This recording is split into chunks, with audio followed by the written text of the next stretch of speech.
Boa tarde. Já estão acostumados, viu? Eu sempre faço sem suspense para ver como é que vai ser essa recepção, né? Então, gente, olha, eu estou muito feliz de estar aqui hoje, mais do que o normal.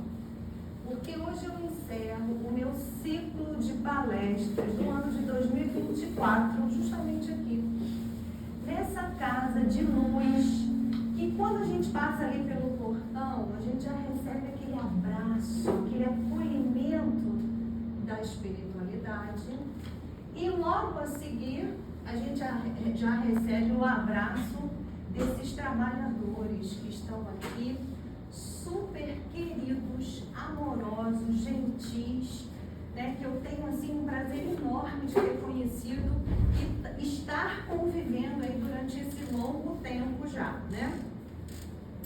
Então, hoje a gente está assim pertinho da comemoração do aniversário de Jesus, que é o dia 25, né? A gente está no dia 21. Esse mestre, né, com tanta sabedoria, esse modelo que encarnou aqui entre a gente para servir mesmo de exemplo, viveu aqui na matéria. Esse guia que mostra para a gente o caminho a seguir rumo aí à felicidade. Então a gente agradece também a casa pelo convite, sempre muito amoroso que recebemos, por essa parceria. E depois de um certo tempo, a gente deixa de ser estagiário e passa a ser parte da família Consolador. Eu já me sinto assim, né? Eu já não sou mais estagiária aqui, não. Já faço parte aí da família. Como foi dito, a gente vai falar do tema hoje, a tempestade acalmada. Tá chovendo lá fora? Não, né? Então, a gente vai falar da tempestade, mas não é essa aí, não. A gente vai falar de um outro tipo de tempestade. Para falar da tempestade acalmada, eu usei um livro de apoio que se chama Parábolas e Ensinos de Jesus, do Caibacho. Nós encontramos essa passagem em 3 evangelhos, de Marcos, de Lucas e de Mateus. Nós vamos estudar, então, no Evangelho de Mateus. Não é uma parábola de Jesus. Existe uma diferença entre parábola e passagem. Parábola de Jesus são histórias que Jesus contava, retratando costumes daquela época para facilitar o entendimento, e elas têm sempre um ensinamento de cunho moral.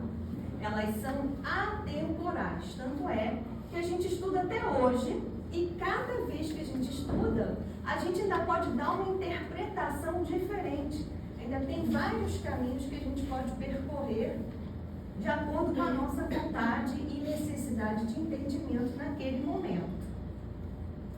Então a gente está falando de uma passagem, ela é real, ela acontece no tempo de Jesus e aconteceu no lago de Genezaré.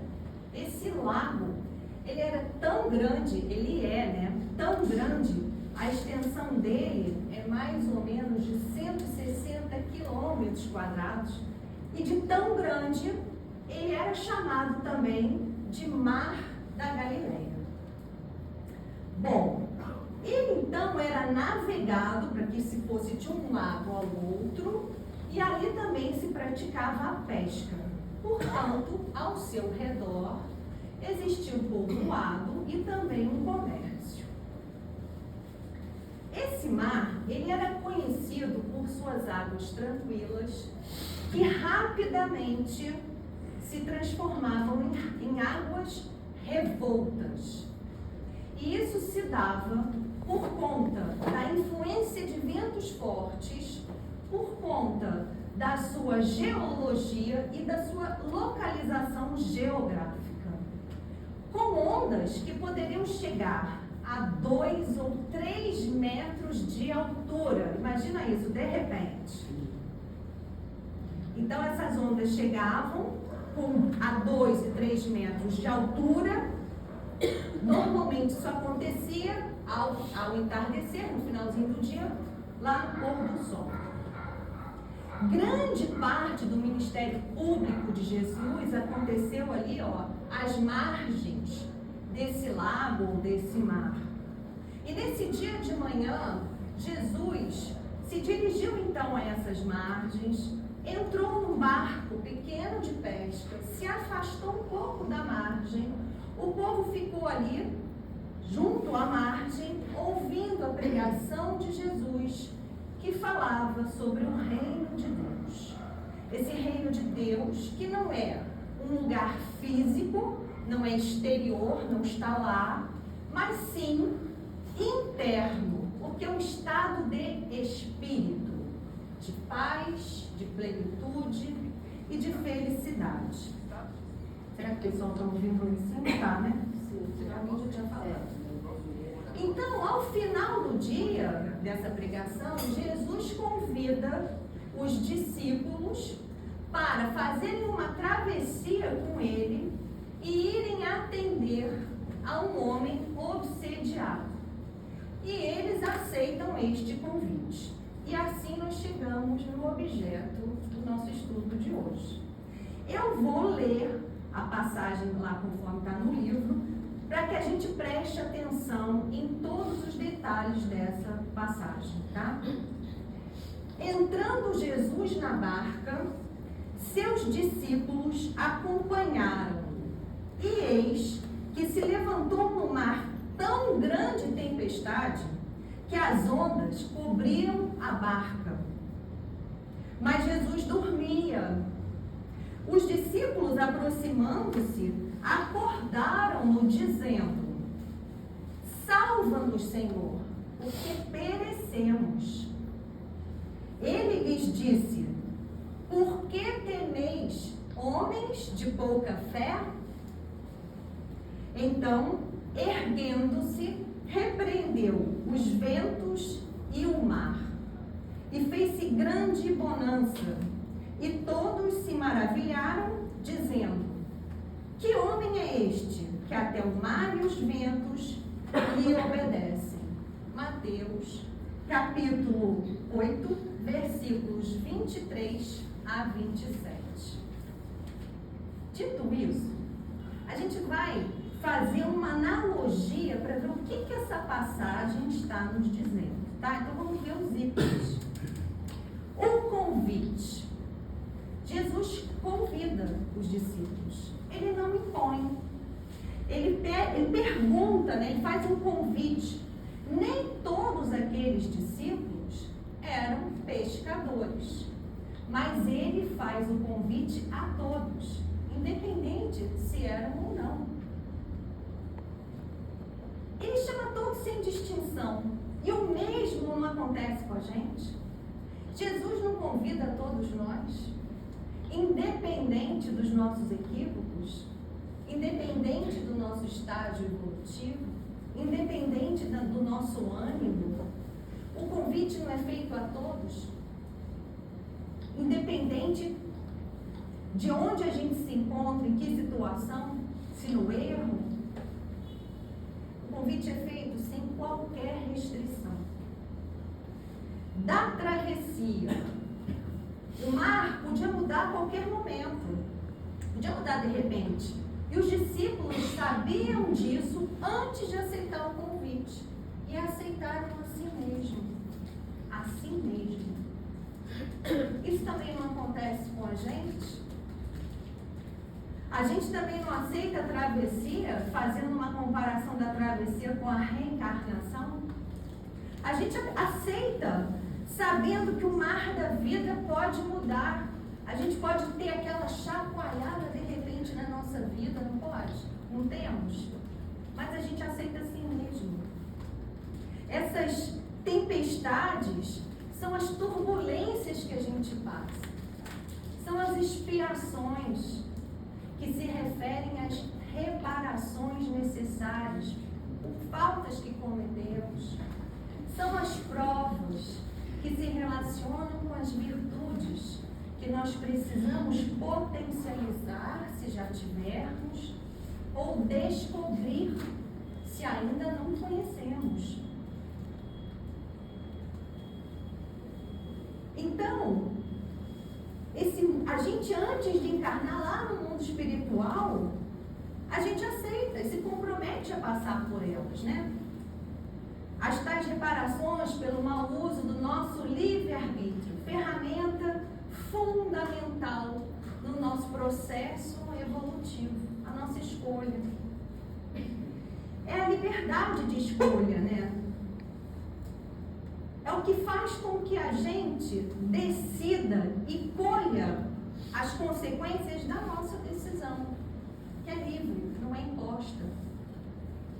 Nem sempre a gente vai reparar exatamente igual à falta que a gente cometeu. Pode ser diferente.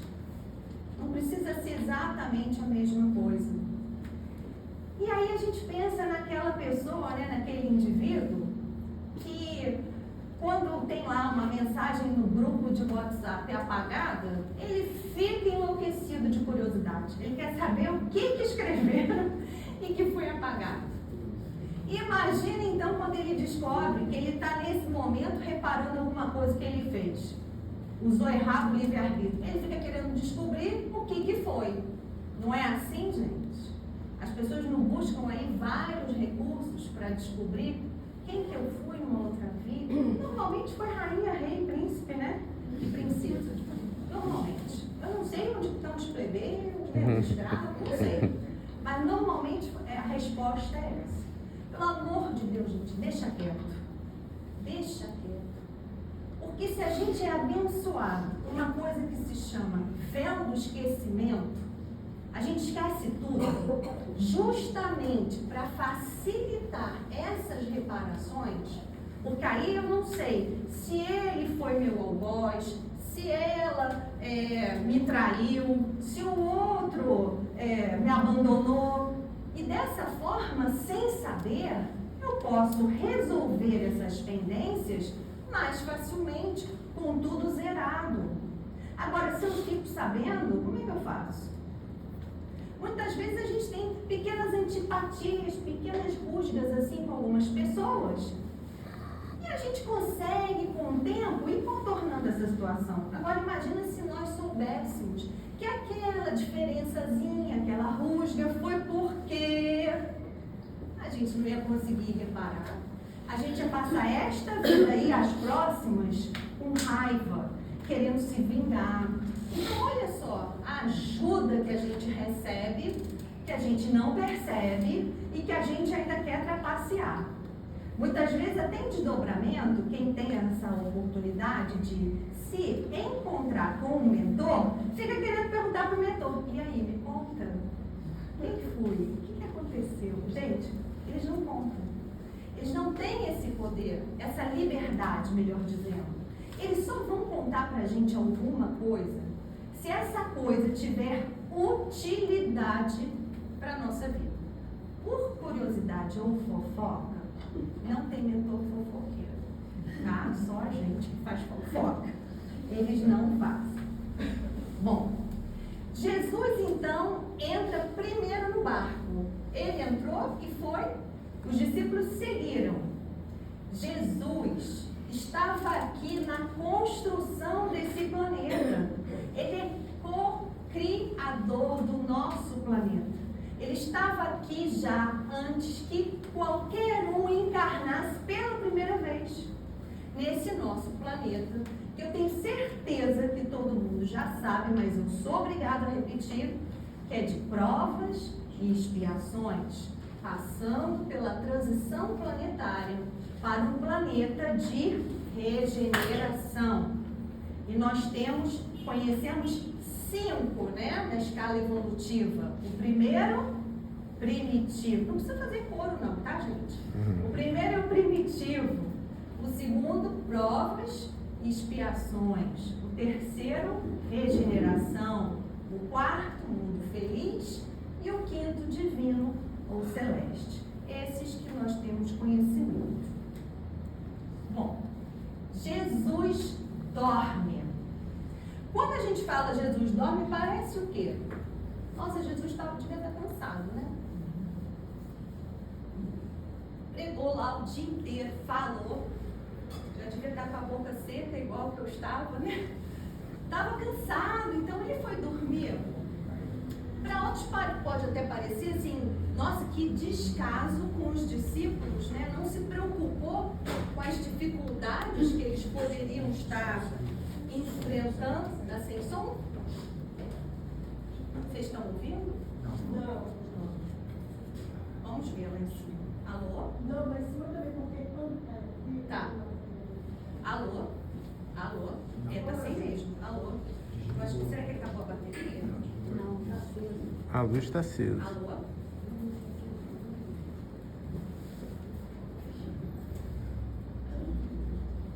Alô? Pode falar. Dá pra beber água.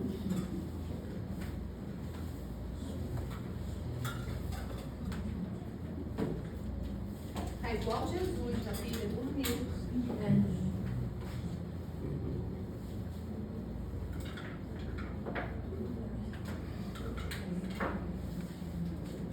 Esses são os anjos enviados para auxiliar a gente, viu? Anjos também na matéria existem, olha aqui. Aqui.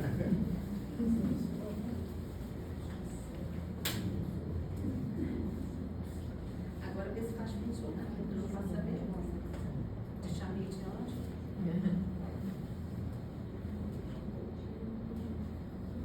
Entendi.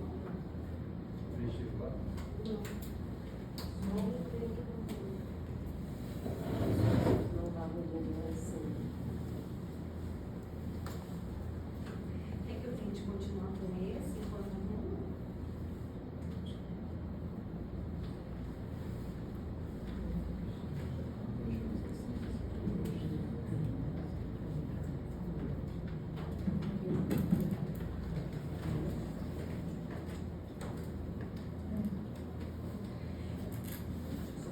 Será que eu vou te prender?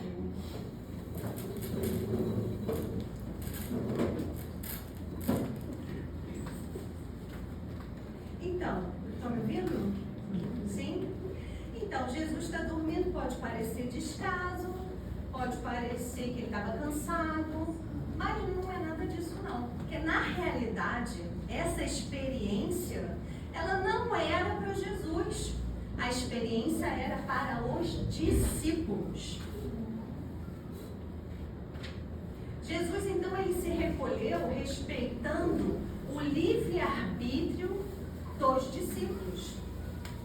Ele estava ali do lado, olha, adormecido, mas ele não tirou dos discípulos a oportunidade do aprendizado.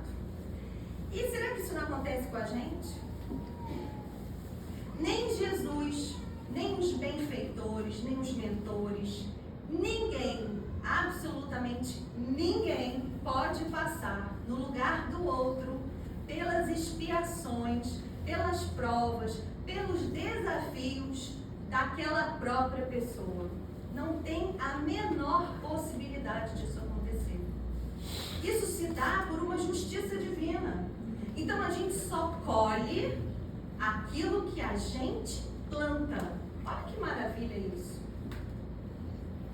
Então, gente, quando orar, não peçam por aquela pessoa que a gente ama e que está passando por alguma dificuldade.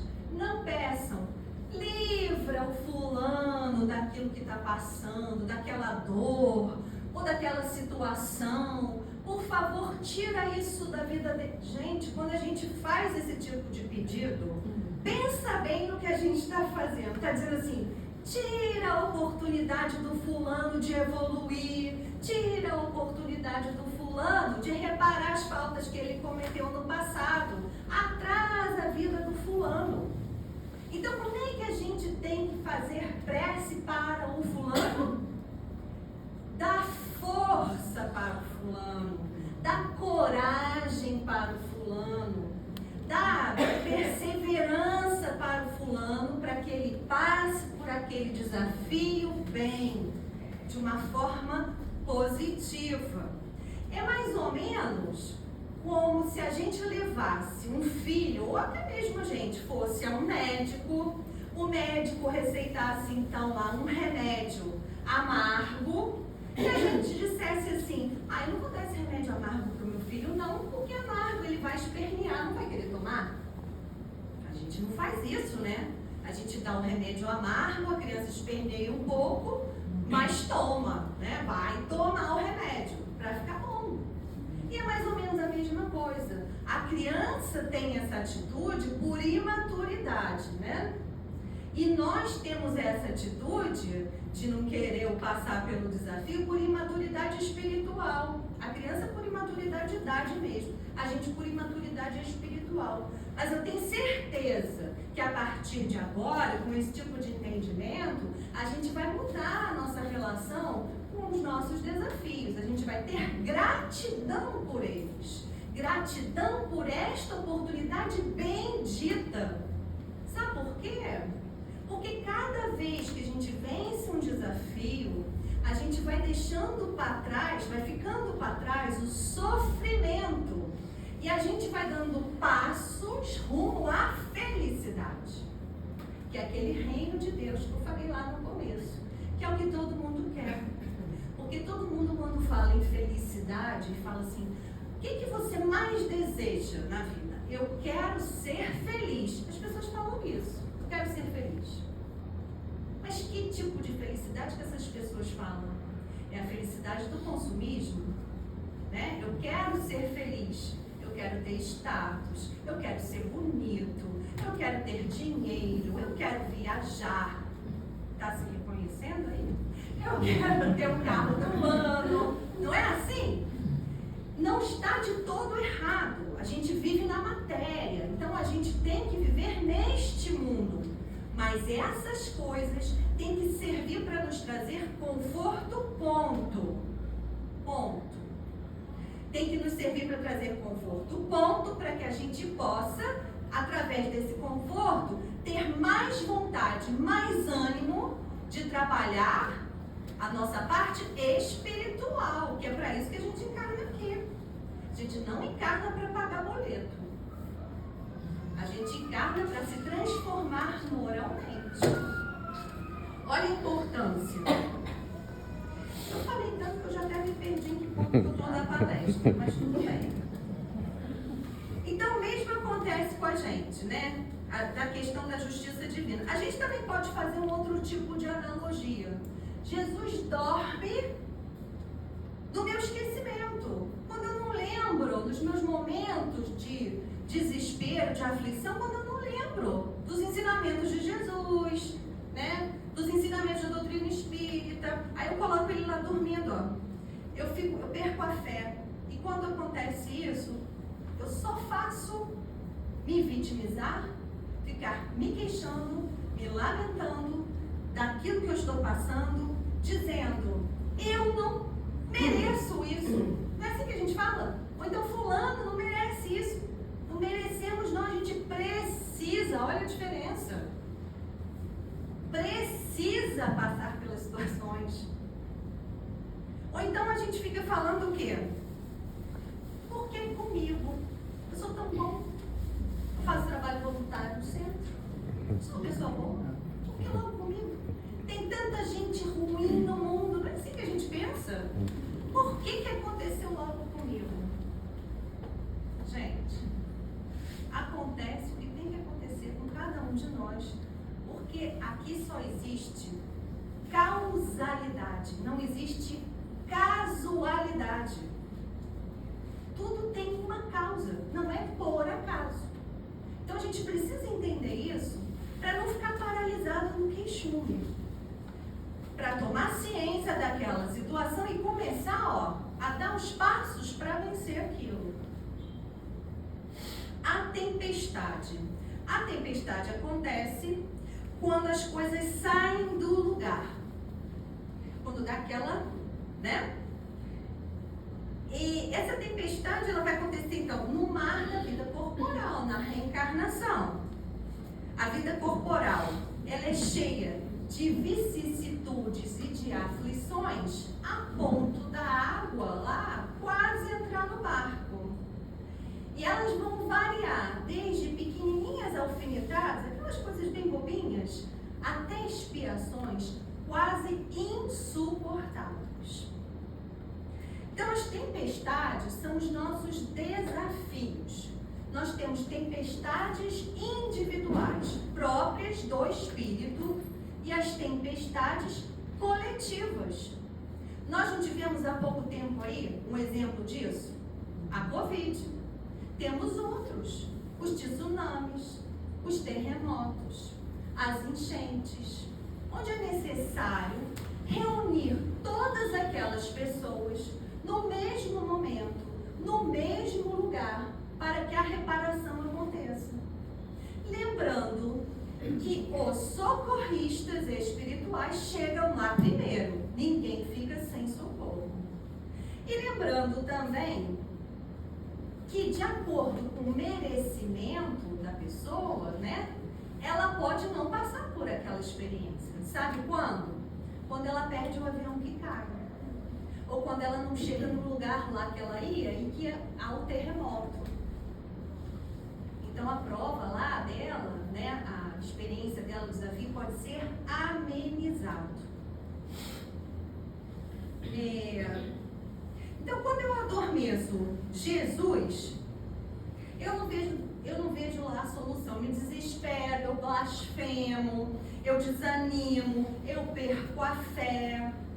Lá no capítulo 5 do Evangelho segundo o Espiritismo, bem-aventurados os aflitos, vai dizer para a gente o seguinte: se a causa das aflições não é atual, ela é anterior. Se a tempestade não é desta vida, ela é de outras vidas. Então, nós geramos as nossas tempestades. E muitas vezes geramos tempestades na vida do outro também. Então, a gente tem que prestar atenção, né? Nesse momento, uns estão reparando, outros continuam se comprometendo e futuramente terão que reparar. Então, as tempestades, elas servem para fortalecer a nossa fé, a coragem e a esperança. E como é que a gente enfrenta a tempestade? Vai depender da vontade e do estágio evolutivo de cada um. Se vai enfrentar com Jesus dormindo, vai ser paralisado, se queixando, reclamando, em sofrimento. Se vai ser com Jesus acordado, desperto, vai ser confiante, resignado, vencendo e deixando, como eu falei, cada vez mais para trás o sofrimento e diminuindo cada vez mais esse caminho rumo à felicidade. Então, quando eu significo essa dor, eu dou a ela uma causa e um objetivo, ela deixa de gerar sofrimento em mim, apesar da dor. Olha a diferença. Porque eu entendo o que aquela dor quer me dizer. Eu entendo que aquela dor faz parte de um processo que vai me levar a uma situação melhor. Então, esse sofrimento não me cabe mais. O desespero. A maioria dos discípulos eram pescadores, acostumados lá àquele mar da Galiléia que mudava. Mas Jesus dormiu. Eles então, mesmo com aquela experiência toda, se desesperaram. Tá dando para ouvir, né, gente? Eu tô aqui meio sem noção. Eles se desesperaram, ficaram com medo. E assim também não acontece com a gente. No barco lá, nosso barquinho da reparação, da expiação, das provas, que a gente se comprometeu antes de encarnar, acontece também, a gente também se desespera. Quando eu não confio, quando eu acredito que tudo vai dar errado, quando eu falo assim, eu não dou conta de passar por isso. Eu adoro essa expressão. O pessoal lá de Goiânia que fala, eu não dou conta, ou então do interior, né? Eu não dou conta de passar por isso. Gente, como não dá conta? Nos nossos momentos de aflição, de dificuldade, surge uma força interior que a gente nem sabia que tinha. Sabe, experimenta assim, quer ver? Vê um filho teu passando por uma situação lá difícil, caiu num buraco, tá preso. Se você não vai se jogar dentro daquele buraco, vai encolher, vai virar sei lá o que para resgatar o seu filho. Essa força surge. Então a gente precisa buscar essa força dentro da gente, não se deixar abater pelas dificuldades que a gente vai enfrentar. Porque isso é uma certeza absoluta. Nesse planeta de provas e expiações, nós vamos ter dificuldades. Quem ainda não acordou para isso, desperta rápido. E se a vida está sem nenhuma, procura, porque tem que ter dificuldade. Ninguém veio aqui passear. Viemos aqui para se transformar. Então, olha, quando eu me afasto lá do divino e eu me fixo na matéria, o que acontece comigo? Eu me aproximo da lamentação, só fico me queixando, né? Eu me aproximo da injustiça, eu falo, por que comigo? E da inutilidade também, pra que comigo? Eu fico nisso. Por quê? Pra quê? Como? Mas quando eu me volto pro divino, eu tenho um entendimento, a aceitação, e eu passo a ser proativo naquela situação pela qual eu estou passando. E por falar então em medo, eu sempre que falo em medo, eu me lembro de Chico. Devia ter um negócio que a gente ficasse bebendo água enquanto fala, né? Vamos criar um. Chico contou num programa Pinga Fogo, de 1971, eu ia brincar com o Éder, aquele que vinha hoje. Eu ia falar, o Éder estava sentado lá assistindo e já era dúvida. Ele contou que ele fez um voo em 1959 de Belo Horizonte para Uberaba. Ele entrou no avião, o avião todo mundo conhece? O pessoal lá do fundo conhece, o pessoal daqui não, né? Não, né? Então ele entrou no avião, sentou e aí o voo começou e de repente o avião começou a dar umas piruetas. E tá tudo bem, todo mundo ali começou a ficar meio tenso. Piruetas e piruetas. E as pessoas começaram a ficar meio nervosas, piruetas. Aí o comandante vira e fala assim, o pessoal não precisa ficar nervoso não, isso aí é um fenômeno chamado vento de cauda. O que vai acontecer é que a gente vai chegar mais rápido no destino. Aí o pessoal estava sentado assim, que destino? Outro mundo, né? Porque piruetas desse jeito.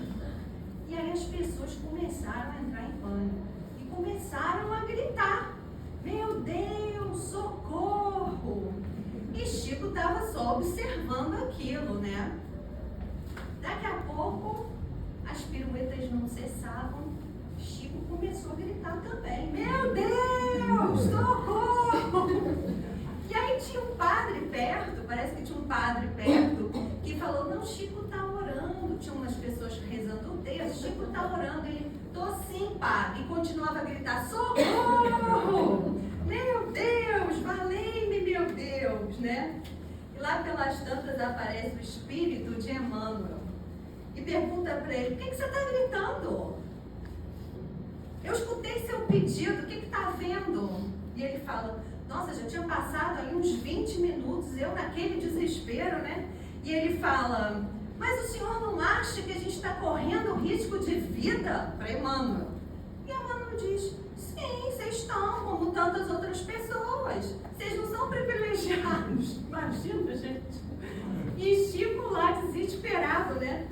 Gente, mas se eu estou correndo perigo de vida, eu vou gritar, socorro! Gritava, né?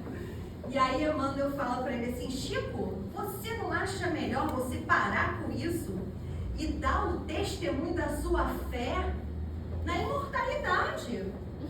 Aí ele disse assim para Emmanuel, Emmanuel, você não acha que eu vou morrer? Ele falou assim, acho, vocês podem morrer, então eu vou gritar, e valei-me, meu Deus. Então Chico fala assim: eu sou humano, eu estou com medo de morrer nesse desastre de avião. Eu vou gritar. E grita. E Emmanuel diz para ele o seguinte: olha, se você acha que vai morrer, morra com educação. Para de afligir os outros que estão aqui perto de você com seus gritos. Morra com fé em Deus. Olha, gente, se Chico passou por isso, imagina a gente, né? Como a nossa fé ainda é vacilante. Como a gente se deixa contagiar pela negatividade do outro, pela descrença do outro. E quando a gente abre assim, coloca uma dúvida, a gente abre realmente a oportunidade para aquilo não funcionar. Então, olha a importância da nossa fé fortalecida e da nossa certeza e confiança nos desígnios de Deus. Faz toda a diferença. Jesus, então, é acordado. Vocês estão entendendo que eu estou pegando trechos, né, do texto e fazendo analogia, né? Porque a gente vai botando umas coisas no meio e às vezes a pessoa pode se perder, mas Jesus é acordado. Então, acordar Jesus é permitir, através da nossa escolha, que Ele nos auxilie nos nossos momentos de desafio, né, existencial. Então, quando eu desperto Ele, eu posso navegar em águas mais calmas, apesar das tempestades. E como é que eu faço isso? Quando eu desperto a fé raciocinada. Quando eu frequento o Consolador, não uma vez por mês, mas com constância. Quando eu faço os cursos da casa, eu vou me aproximando com os benfeitores. Eu vou me transformando através dos ensinamentos. Quando eu faço trabalho voluntário, tudo isso vai fazendo com que todos esses ensinamentos vão entrando dentro de mim, eu vou assimilando, eu vou me transformando. E quando eu vejo, eu já estou vivendo esses ensinamentos. Vivendo, ou seja, eles já fazem parte da minha vida, da minha história. Todas as vezes que Jesus é chamado, ele socorre a gente, né? Não fica um pedido aberto, não. Os discípulos então falam: estamos perecendo. Eles duvidaram que eles iam chegar do outro lado. Eles tiveram medo. Assim também nós fazemos, né? Quando a gente tem medo, a gente acha que não vai vencer os desafios. Quando a gente não confia que o jugo é leve e que o fardo não é mais pesado que a gente consiga carregar. Quando a gente perde a fé em Deus e na gente mesmo. Então vamos imaginar que Deus é um ser de inteligência suprema, de infinita bondade, misericórdia, justiça, puro amor. Ele seria cruel com seus filhos? Ele iria dar alguma coisa, fazer a gente passar por alguma situação que a gente não fosse conseguir vencer? Jamais, né? Jamais, isso jamais aconteceria. Jesus então fala para eles da falta de fé. Ele fala assim: por que temeis? Eles tiveram medo de não chegar lá do outro lado. Então ele fala: cadê a fé de vocês? Disciplinando os discípulos, né? Quanto menor a fé, maior é o medo. Evangelho segundo o Espiritismo, capítulo 19, é esse mesmo. A fé transporta montanhas. Quando os discípulos perguntaram para Jesus: por que nós não curamos a criança obsediada? Qual foi a resposta de Jesus? Porque se vocês tivessem tido a fé do tamanho de um grão de mostarda, a gente fala isso, ninguém nunca viu o grão de mostarda, né? O grão de mostarda é desse tamanho, muito pequenininho. Então ele diz que se eles tivessem a fé do tamanho de um grãozinho muito pequenininho, eles conseguiriam o mudar a montanha de um lado para o outro. Querendo dizer o quê? Que eles conseguiriam ter curado a criança obsediada. Como nós, se tivermos fé, conseguimos vencer os nossos desafios. Nós nos curamos das nossas enfermidades. Nós nos curamos das nossas doenças da alma. Basta que a gente queira fazer isso.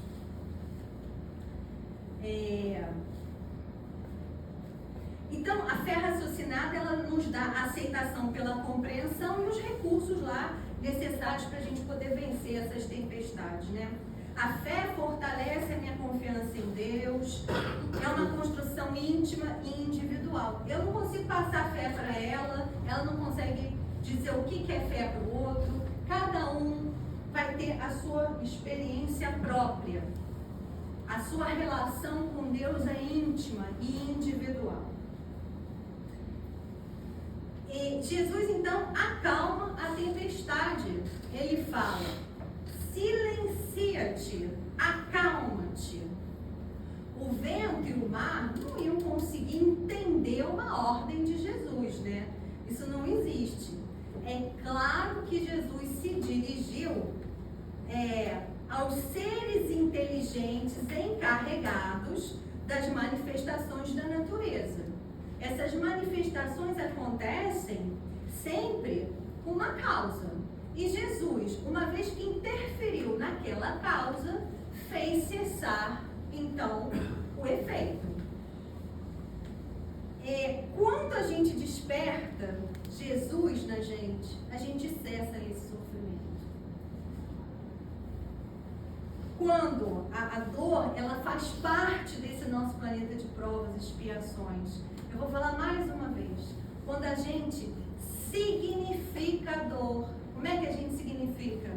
Estuda os ensinamentos de Jesus. Entende o que a dor que você está sentindo quer falar com você. Porque a dor, como Leone Denis fala, é nossa amiga.